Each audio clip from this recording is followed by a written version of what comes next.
je veux dire, il faut qu'il y ait des gens qui soient entre les tracteurs.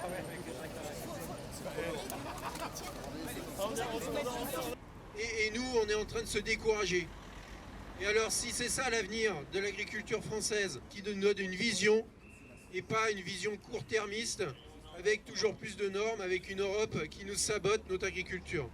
Moi aujourd'hui je suis très inquiet parce que on est une génération qui doit avoir une vie de famille équilibrée, avoir des loisirs, qui doit gagner sa vie, qui doit racheter des fermes plus chères. Donc vraiment une pensée à ces jeunes et je souhaite sincèrement que le modèle français agricole puisse perdurer, mais il perdurera avec l'économie et avec la France. Beaucoup de betteraviers ici aujourd'hui. Je les remercie d'être venus nombreux pour aussi alarmer sur les... Donc ce qu'on dénonce, c'est si demain vous voulez encore la souveraineté alimentaire française, parce que c'est un grand mot qu'on entend dans plein de médias, mais ça veut dire que est-ce que la France est capable de produire son alimentation? La réponse est oui. Si on continue dans ce chemin-là, la réponse sera non demain. Quand vous avez un poulet sur deux aujourd'hui vendu en France qui est d'origine étrangère et qui n'est pas française, forcément on commence à le voir dans nos assiettes. Et celui qui trinquera au final, ce sera le consommateur. Ce sujet, ce n'est pas un sujet syndical, ce sujet, c'est un sujet de nation. Donc ce qu'on veut, c'est que le consommateur ait une alimentation de qualité. C'est ce que la France propose depuis des années en étant le modèle durable le plus important du monde. Et de deux, l'alimentation ne se produira pas sans agriculteurs. Et les agriculteurs, pour continuer, ils ont besoin de vivre. Donc il y a un ajustement économique à faire et la réglementation, la surréglementation, nous coûte trop cher. Soit on supprime des normes, soit on ajuste le prix.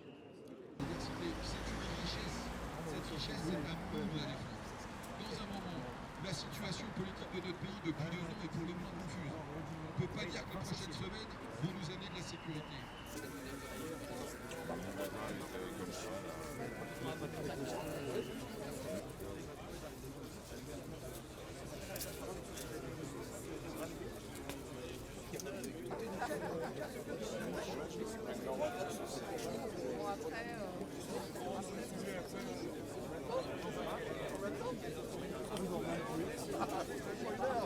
C'est sûr que c'est inquiétant quand, par exemple, des fois, nous, on visite des exploitations avec le lycée et on a vu qu'il y a de plus en plus d'agriculteurs qui nous disent je fais un crédit pour manger, cette année j'ai des dettes, j'arrive pas à rembourser. Enfin, forcément, ça inquiète de se dire qu'on se lance dans un milieu qui est en train de s'écroule en fait.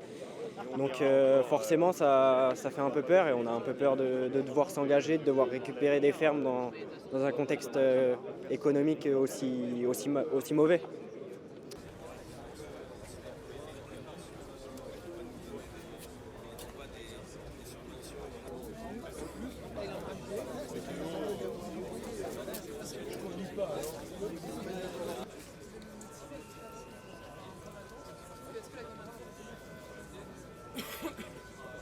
Alors non, je dirais pas que c'est une erreur de l'avoir fait, parce que dans tous les cas, la passion est là.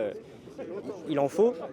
Après, depuis tout petit, on voit les tracteurs, donc c'est vraiment passion, mais si ça continue de se dégrader comme ça et d'aller mal, en fait, on va perdre de plus en plus d'agriculteurs et ça va vraiment nous démotiver à nous engager dans ce métier-là, quoi. Donc ils vont brader tout ce qu'ils peuvent et puis après, c'est pas grave, ce sera des grosses entreprises et puis voilà. Ce sera le seul moyen qu'il y ait de l'agricole et ce sera avec des règles impossibles à tenir.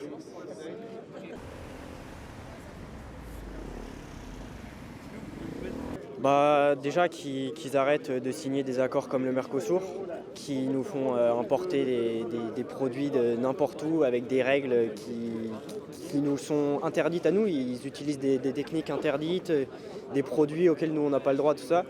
Donc en fait qu'on arrête de faire ça et qu'on favorise notre agriculture française, parce qu'on a un des plus beaux modèles agricoles au monde. Donc qu'en fait on arrête de le tuer et qu'on puisse en faire profiter les Français, qu'on sauve notre agriculture.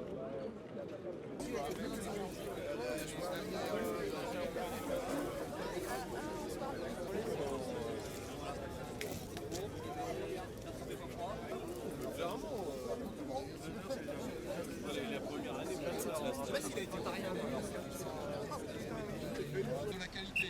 Est-ce qu'on veut continuer à créer de la richesse, de la valeur ajoutée, un moment où on ne sait plus couper un budget?